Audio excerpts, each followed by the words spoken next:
আরে গোপাল, এত সকালে বাজারে? হ্যাঁ, ঘুমটা তাহলে ভাঙলো? আসলে একটা স্বপ্ন দেখছিলাম বুঝলে, গিন্নি চিৎকারে গেল ঘুমটা চটকে। ঘুম ভেঙে কি দেখলে? দেখলাম রাজকুমারী যেই নদীতে নেমেছে স্নান করতে, অমনি তার আঙুলের হীরের আংটিটা পিছলে জলে পড়ে গেল। সেটা একটা বোয়াল মাছ মুখে করে নিয়ে জলে ডুব মারল। স্বপ্নটা তুমি কখন দেখেছো বলো তো? এই ধরো ভোরের বেলায়। একেই বলে কাকতালীয় ব্যাপার। ঠিক ওই সময়ই তো এই বোয়াল মাছটা আমার জালে ধরা দিয়েছে। নিয়ে দেখতে পারো, বলা তো যায় না, এটাই হয়তো সেই বোয়াল মাছটা হবে। হ্যাঁ, যে যে তোমার স্বপ্নে পাওয়া রাজকুমারীর আংটিটা নিয়ে পালিয়েছে। হিরে যদি পাও তবে দেখিয়ে যেও কিন্তু, নইলে বড় দুঃখ পাবো। সে মাছ দেখেই বুঝেছি। হ্যাঁ, গিন্নি তোমার কাছে আসলো বলে।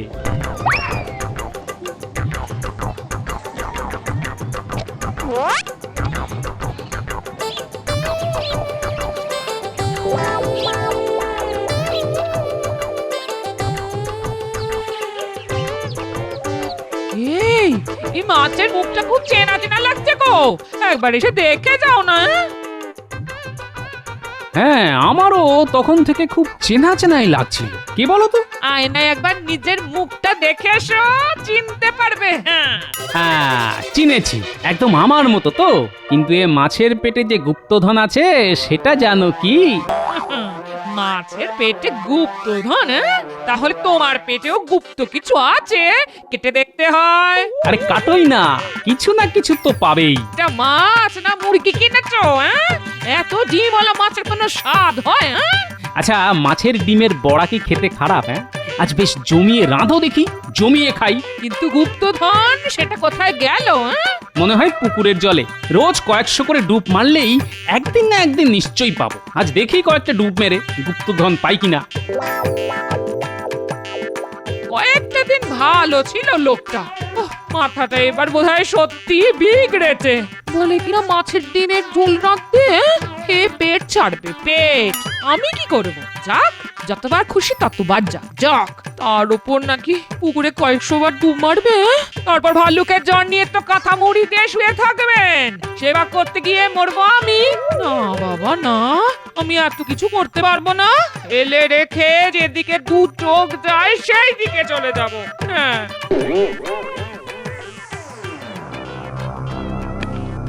মহারাজের জয় হোক। কি ব্যাপার দূত, নবাবের সবকিছু কুশল তো? হ্যাঁ মহারাজ, তিনি কুশলেই আছেন। আপনার কাছে একটা সাহায্য তিনি চেয়েছেন। আমাদের নবাবিতে অনেক প্রাচীন ধ্বংসাবশেষ আছে, সেই রকমই একটা পুরাতন প্রাসাদ মেরামতি করতে গিয়েই এই নকশা তিনি পান। তার খুব আশা যে আপনার এই গোপাল ভাঁড়ই এই নকশার পাঠ উদ্ধার করতে পারবে। এমন ভাষায় লেখা যে কেউ পড়ে উঠতে পারেনি, তাই তিনি গোপালের সাহায্য চেয়েছেন। অবশ্যই যদি আপনি তা অনুমোদন করেন, এই নিন সেই গোপনীয় নকশা। এই নাও গোপাল নকশা।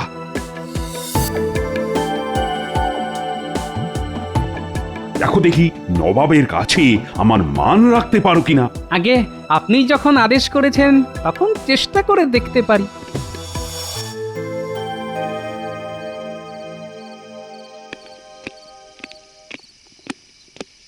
বলো, তোমার জন্য কি করতে পারি? কাজটা হলো, নবাব একটা নকশা পেয়েছেন পুরনো প্রাসাদ মেরামতি করতে গিয়ে। এতে কোনো গুপ্তধনের ইঙ্গিত আছে কিনা তা জানতে তিনি এটি মহারাজের কাছে পাঠিয়েছেন। নবাবের ইচ্ছে আমি এটি গোপনে রাখি। তা এটার একটা নকল করে রাখা কি সম্ভব আজ রাতেই? একবার দেখি তো নকশাটা, কিছু বার করতে পারি কিনা। আমি পরখ করে দেখেছি, কেউ ভাষা বুঝতে পারছে না, কারণ মনে হয় এটা উল্টো করে লেখা। ও, তাহলে তো কোনো সমস্যাই নেই। মোমের উপর ছাপ তুললেই আসল লেখাটা বেরিয়ে আসবে। তুমি আয়নাটা আনো তো, ওইখানে আছে। হ্যাঁ, আনছি।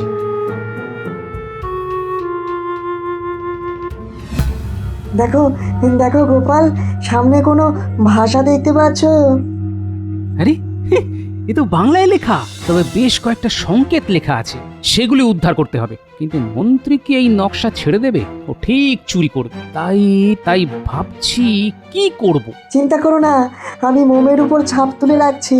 সেটাই আসল নকশা।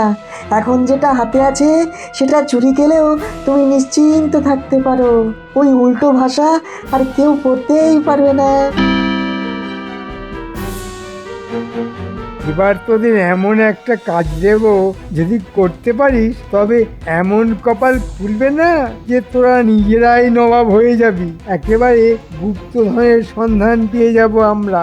এই কথা, আমাদের কাছে যা আছে সবই তো গুপ্তধন, আমরা কি সেটা কাউকে দেখাতে পারি? আর সেটা তো চোরাই মাল, সেটা গুপ্তধন কেন হতে যাবে? আরে আরে আজে বাজে কথা বলে মন্ত্রী মশাইয়ের কথাটাই তো শুনতে দিচ্ছিস না। তুই একটু চুপ করবি, চুপ করবি। হ্যাঁ, যা বলছিলাম, গোপালের কাছে নবাবের পাঠানো নকশাটা আছে, ওটা চুরি করতে হবে। পারবি তো? একদম নিশ্চিন্ত থাকুন মন্ত্রী মশাই, নকশাটা আজ রাতের মধ্যেই আপনার হাতে চলে আসবে। হ্যাঁ, গোপাল, এই নাও তোমার নকশা। এটা আর এখন কোনো কাজে লাগবে না, আসলটা আছে মোমের ছাপের উপর। তাহলে নবাবের পাঠানো নকশার আর কোনো কাজ নেই, তাই তো? তাহলে ওইটা নিয়ে যাও। কখন কোনটা কাজে লাগে তা তো আগে থেকে বোঝা যায় না। যাও যাও। এবার আর কি, পায়ের উপর পা তুলে আরাম করব। ঘটা, তুই এবার একটা বিয়ে করে ফেল, আর তো চুরি চুরি করে খেতে হবে না। বিয়ে করে সংসার কর, দেখবি কি মজা। বাজে কথা ছেড়ে যে কাজে এসেছি সেটার দিকে মন দে। হ্যাঁ, এমন ভাবে গোপালের ঘরে ঢুকতে হবে গোপাল যেন টেরই না পায়। ধুস, টের না পেলে চুরি করে কোনো মজাই নেই, বুঝলি?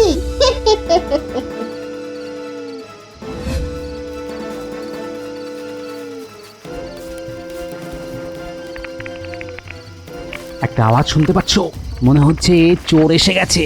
ও এই হাই হাই হাই, এখন আমার কি হবে গো? কি আর হবে? নকশা যখন উনুনে দিয়ে দিয়েছো তখন কি আর তা ফেরত পাওয়া যাবে? উফ, নবাবের কাছে সম্মান একেবারে মাটিতে মিশে গেল। নবাবকে এখন কি জবাব দেবো বলো তো? কি শুনছি রে, গোপালের গিন্নি নবাবের নকশা পুড়িয়ে ফেলেছে? হ্যাঁ, এই জন্যই বলেছিলাম তেলে কাঁঠাল আর গোঁফে গাছ, বুঝেছিস?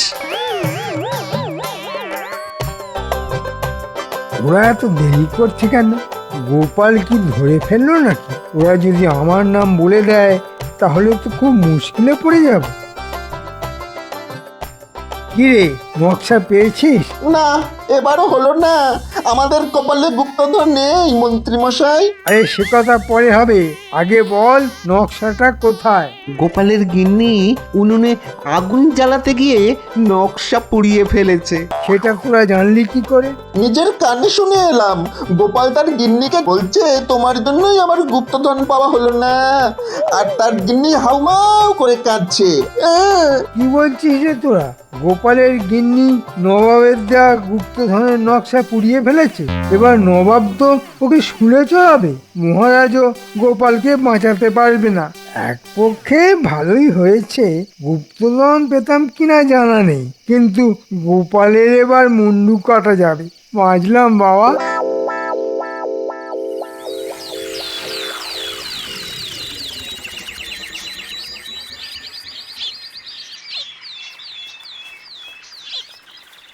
কি বিজ্ঞানী, এত সকালে? নাও, তোমার মোমের নকশা হয়ে গেছে। গোপাল, এটা কিন্তু জল ভর্তি গামলার মধ্যে রাখতে হবে, নইলে গলতে শুরু করলে কিন্তু ছাপ উঠে যাবে, পড়তে অসুবিধা হবে। হ্যাঁ, কাল রাতে চোর এসেছিল, ভাগ্যিস আপনার কাছে রেখে এসেছিলাম।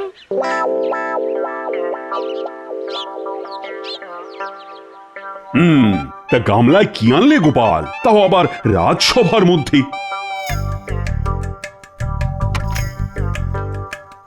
একটা মাছ মহারাজ, আপনাকে দেব বলে নিয়ে এসেছি। ইয়া বড় একটা বোয়াল মাছ, যার মধ্যে রাজকুমারী হীরের আংটি থাকলেও থাকতে পারে। তা বলে একেবারে রাজসভায় আনার কি দরকার ছিল? মহারাজ, চোরের ভয়ে আজকাল মাছ চোর খুব বেড়ে গেছে। দেখো গোপাল, তোমার কথার হিয়ালি ধরার মতো বুদ্ধি আমার নেই। যাই হোক গোপাল, এই নকশা রহস্যের কিছু কিনারা হলো? গোপাল কি বলবে মহারাজ? বলবো তো আমি। কেন তুমি বলবে কেন? গোপালকে এই কাজের দায়িত্ব দেওয়া হয়েছিল। তা তোমার এখানে বলার কি আছে? গোপালের কিছু বলার মুখ আছে মহারাজ? আপনার অবগতির জন্য জানাই, গোপাল গিন্নি ওই নকশা উনুন জ্বালাতে গিয়ে পুড়িয়ে ফেলেছে। তা যদি সত্যি গোপাল নকশা পুড়িয়ে ফেলে, তার ছাই তোমার কাছে এলো কি করে? না মানে, আমাকে বিপদে ফেলার জন্য গোপাল সেই ছাই আমার উনুনে রেখে এসেছিল। বাবা গোপাল, তোমার বুদ্ধি তো কম নয়। তা আসল ব্যাপারটা কি বলো তো? মহারাজ, নকশায় কি লেখা আছে তা আমি পড়ে ফেলেছি, তাই নবাবের নকশাটা আমি সত্যিই পুড়িয়ে ফেলেছি। যদি অন্য কারোর হাতে পড়ে তাহলে গুপ্তধন হাতছাড়া হয়ে যেতে পারে, তাই। তাহলে কি দেখে তুমি রহস্যের সমাধান করবে? মহারাজ, বিজ্ঞানীর সাহায্যে আমি নকশার একটা ছাপ মোমের উপর তুলে নিয়েছি। সেটা অত্যন্ত গোপনীয় স্থানে রাখা আছে। এই ব্যাপারে বিস্তারিত আলোচনা করার জন্য আপনার একটু সময় আমি চেয়ে নিচ্ছি মহারাজ, অবশ্যই গোপনীয়ভাবে। নিশ্চয়ই নিশ্চয়ই, আজ রাজসভা ভেঙে গেলেই আমি আর তুমি আলোচনায় বসবো। যথা আজ্ঞা মহারাজ, সভা ভঙ্গের পরে সব আপনাকে খুলে বলবো। ঠিক আছে, ঠিক আছে।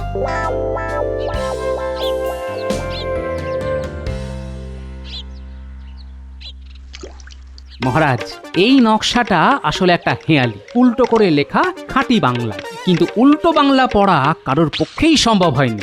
আমি আর বিজ্ঞানী সেই রহস্য উদ্ধার করে মোমের উপর ছাপ নিয়েছি। এই মোমের ছাপ আপনার হাতে দিলাম, দেখুন তো পড়তে পারেন কিনা। বাবা বাবা, চমৎকার পড়তে পাচ্ছি। এই যে একেবারে ছড়া, এর মধ্যে কি গুপ্তধনের সংকেত লেখা আছে? সেটা তো মুর্শিদাবাদ না গেলে বুঝতে পারবো না মহারাজ। তাহলে যত তাড়াতাড়ি সম্ভব তুমি রওনা দাও। আমি এই মোম ছাপ পাহারা দেওয়ার জন্য 10 জন পাইক বড়কন্দা আজ পাঠাচ্ছি তোমার সঙ্গে। ঠিক আছে মহারাজ, আমি তৈরি হয়ে নিচ্ছি। শোন, তোদের মুর্শিদাবাদ যেতে হবে, গিয়ে উজিরের সঙ্গে দেখা করে সব খুলে বলতে হবে। সব খুলে বলে দেব, কোনো চিন্তা করবেন না আপনি। গুপ্তধন আমরাই পাবো। আজ রাতেই আমরা বেরিয়ে পড়ছি।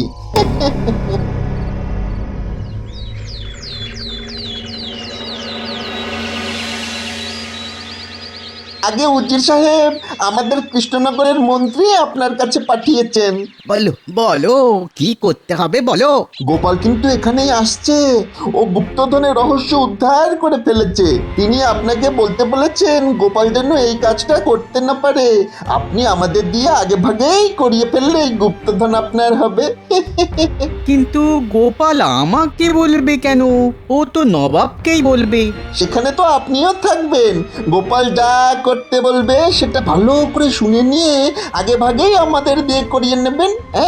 হ্যাঁ, বুদ্ধিটা মন্ত্রী ভালোই ভেবেছে। দেখি দেখি গোপাল কতটা বলে।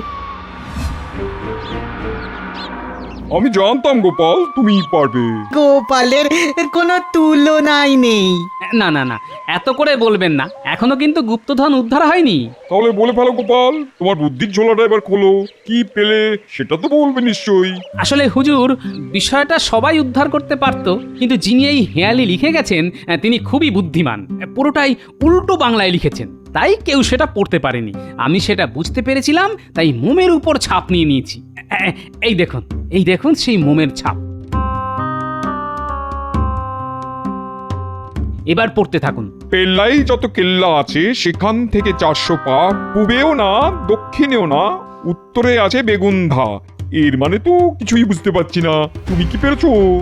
জি হুজুর। আচ্ছা, এখানে পেল্লাই নামের কোনো কেল্লা আছে? তার খোঁজ পেলে কিন্তু কাজটা অনেক সহজ হয়ে যাবে। এখানে আশেপাশে তো কেল্লার কোনো অভাব নেই। তবে তবে হ্যাঁ হ্যাঁ হ্যাঁ, এক সময় বেগুনধা বলে একটা গ্রামের জমিদার ছিলেন পেল্লাই খান। আর একটা কেল্লা আছে। ব্যাস, তবে তো হয়েই গেল। ওখানেই যেতে হবে। মনে হচ্ছে পেল্লাই যত কেল্লা শব্দের মধ্যেই সমাধান লুকিয়ে আছে। আজ রাতেই ওখানে যাওয়া ভালো। নবাব, রাতে ওই রাস্তা খুব বিপজ্জনক। তার চাইতে সকালেই বরঞ্চ যাওয়া ভালো। ঠিক কথাই বলেছে উজির, কাল সকালে যাওয়াই ভালো। হুজুর, এই মোম ছাপ খুব সাবধানে রাখা উচিত। নিশ্চয়ই তাই থাকবে।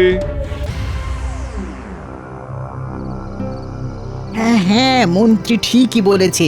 গোপাল হেয়ালির সমাধান করে ফেলেছে। মুখস্থ করে রাখো তো, পেল্লাই যত কেল্লা আছে সেখান থেকে 400 পা, পূবেও না দক্ষিণে না, উত্তরে গেলে বেগুন্ধা। কিরে শুনলি তো? মুখস্থ বলতো। ও মুখস্থ নিয়ে আপনি চিন্তা করবেন না, একবার যখন শুনেছি তখন জীবনে আর ভুলবো না। কিরে ঘটা, ঠিক বলেছি তো? হ্যাঁ হ্যাঁ, ঠিক বলেছিস। তবু উজির মশাই, আপনিও একটু মুখস্থ রাখবেন। সামান্য একটা ছড়া মুখস্থ রাখতে পারবো না? হ্যাঁ, আজ রাতেই কিন্তু আমাদের বেরোতে হবে। তোমরা তৈরি তো? হ্যাঁ হ্যাঁ, আমরা সব সময় তৈরি থাকি। এটাই পেল্লাই খানের কেল্লা। হ্যাঁ, এরপর কোন দিকে যাবো রে? দাঁড়ান, ছড়াটা মনে করি। পশ্চিমে নয়, উত্তরে নয়, দক্ষিণে যাও বেঁকে। কিরে ঘটা, ঠিক বললাম তো? না, মনে হয় একটু ওই ভুল বলেছিস। ছড়াটা হবে দক্ষিণে নয়, উত্তরে নয়, পূব দিকে যাও হেঁটে। তোরা কি রে, একটা ছড়া মুখস্থ রাখতে পারিস না? দাঁড়া দাঁড়া দাঁড়া দাঁড়া, আমাকে মনে করতে দে। হ্যাঁ হ্যাঁ, মনে পড়েছে। পূব দিকে যাও হেঁটে। এই বটা বটা, হেঁটের সঙ্গে কি মিল যায় রে? কেন ঘেঁটের? ঘেঁটের সঙ্গে খুব ভালো মিল যায় ঘেঁটের। তোকে আমি ছড়ার মিল দেখাতে বলেছি? আসল ছড়াটায় কি ছিল? কোন দিকে যাওয়ার কথা ছিল? দেখুন, সব কটা দিক কিন্তু ভেবে ফেলেছি, একবারও কিন্তু পশ্চিমে যাওয়ার কথা ভাবিনি। আমার মনে হয় পশ্চিমে গেলে ওই গুপ্তধনের সন্ধান পাওয়া যাবে।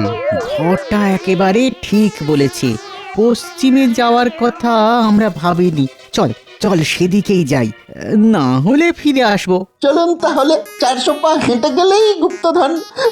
ভাবতেই আমার এত আনন্দ হচ্ছে না, তা কি করে আপনাকে যে বোঝাই উজির মশাই। আরে আরে, কত দূর! এই অন্ধকারে আজ হাঁটতে পারছি না রে। এই তো উজির মশাই, আমরা 380 পা এসেছি, আর 20 পা এগোলেই গুপ্তধন।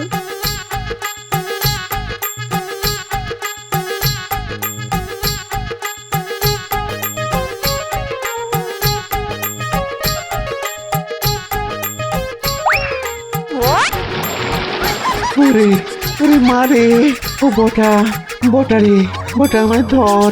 উজির মশাই, একবার এদিকে আসুন তো, ঘটাকে ধরতে হবে। হ্যাঁ হ্যাঁ, চল চল চল চল, ঘটাকে ধরি, চল।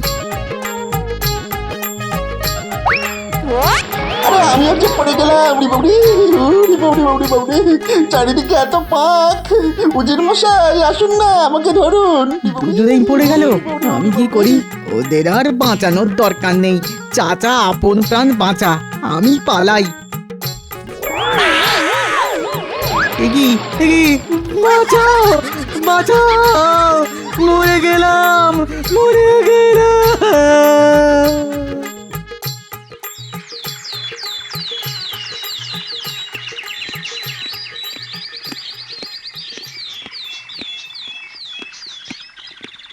উজিরকে কোথাও খুঁজে পাওয়া যাচ্ছে না।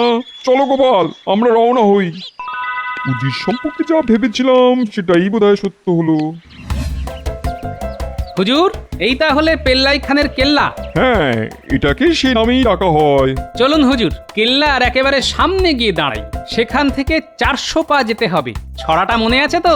পূবেও না, দক্ষিণে না, উত্তরেতে বেগুন্ধা। হ্যাঁ হ্যাঁ, ঠিক তাই ঠিক তাই। আসলে এই গ্রামটার নাম বেগুন্ধা।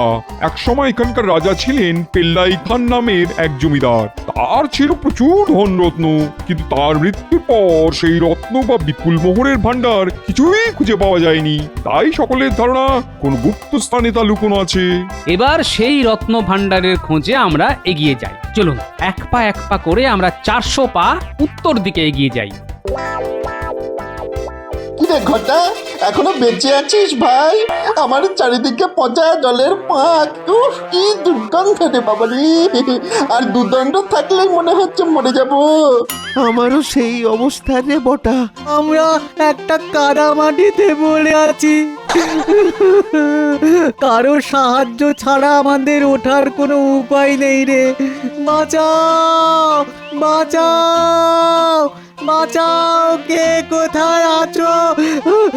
আমাদের বাঁচাও। গোপাল, আমরা ঠিক কপা হেঁটে এলাম? একদম 400 পা। এবার যেখানে আছে বেগুন্ধা থেকে 100 পা বেঁকে বাম দিকে যাও চলে, দেখতে পাবে জলে একটা মস্ত মাছ। গুপ্তধনের আঁচ। নবাব বাহাদুর, এবার আমাদের 100 পা বাঁদিকে যেতে হবে। সেখানে নিশ্চয়ই কোনো পুকুর আছে, আর সেখানেই আছে গুপ্তধন। চলুন বাঁদিকে এগোই, মাত্র 100 পা।